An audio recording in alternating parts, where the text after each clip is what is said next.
Trash in a Dayton alley known for illegal dumping. And last year, a neighbor called News Center 7 about this garbage on North Hedges Street. She told us she used the city's app, Dayton Delivers, to report the trash, but nothing happened. Then 24 hours after News Center 7 reached out to the city, crews came in and removed the mess. I am so happy because they came out and cleaned the trash up.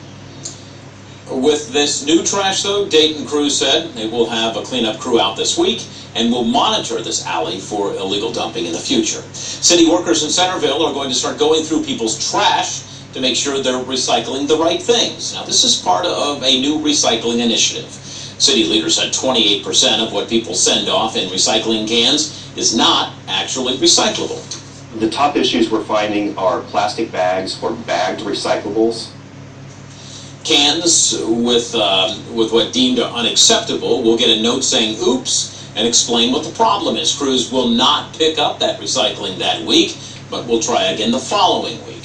Recycling inspections start July 15th and are going to last the rest of the summer. Like it or not, this time next week, all of us drivers are going to be paying more at the pumps. July 1st, Ohio will add a 10.5-cent gas tax to each gallon of gas we buy. It's going to be 19 cents a gallon for diesel. The state anticipates this is going to bring in more than $960 million a year. That money will go to our roads and bridges. Drivers will see improvements in places like US 35 and the interchange between Dayton and Xenia. McCall Vrydaghs joins us, tracking a little something on Hot Number 7 right now. Yeah, we still have the muggy conditions out there, and that's fueling a pop-up downpour in the northern part of our viewing area. It's very isolated, and it's just moving to the east-northeast, just crossing the far northern border of Mercer County. You can see just north of Salina, up closer to the Mendon area.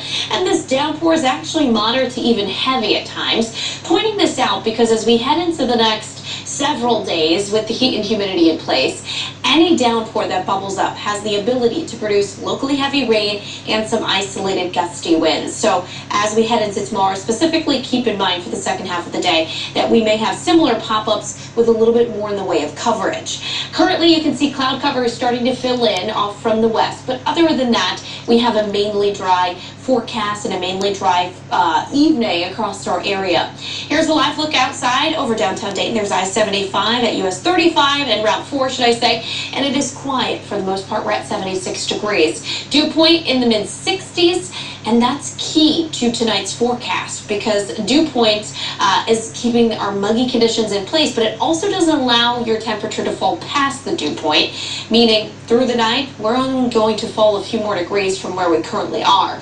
By tomorrow morning, we wake up at 69 degrees, and we'll have gradually clearing skies by daybreak as well. Now, with the clearing conditions and light winds, along with that added moisture from the humidity, some areas of patchy fog are expected to form for you early tomorrow morning. There's 7 a.m., and you can see very patchy in nature, and there could be some isolated denser spots. So be sure to check in with meteorologist Dante Jones before you head out the door in the morning. Here's your on-the-road forecast for your Thursday. Again, some patchy fog early. We'll be right around 70 degrees at 6 a.m. into the low 70s and still rather muggy after the sun comes up.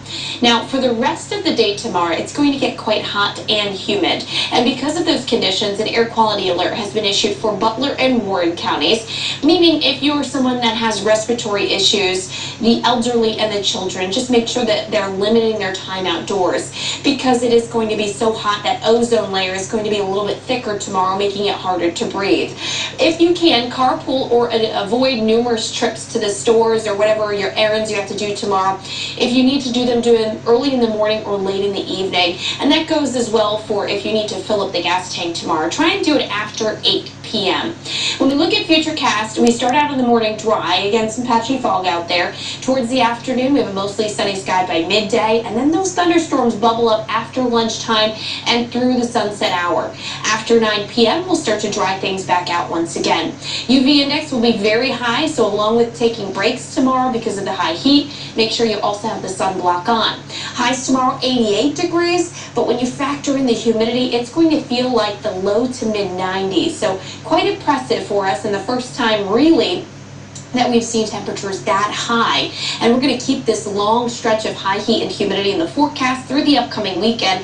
A few pop-up storms at times, better chance for storms coming back in on Monday, or Sunday, should I say. Monday and Tuesday, a few more storms as well. Tomorrow morning, meteorologist Dante Jones will be up with you at 4:25, tracking any areas of fog as you head out the door. Thank you, McCall. Next week, millions of Americans will celebrate with fireworks. But safety experts want people to remember just how dangerous fireworks can be. Last year, more than 9,000 people went to the emergency room with injuries, and at least 5 people died from fireworks injuries. But it's not just large explosions that are dangerous. Sparklers, keep in mind, folks, can reach 2,000 degrees and can burn through the skin down to the bone. Safety experts say the best advice is to use common sense and avoid illegal fireworks that have been recalled. It's also important to leave professional-grade fireworks to the professionals. New research shows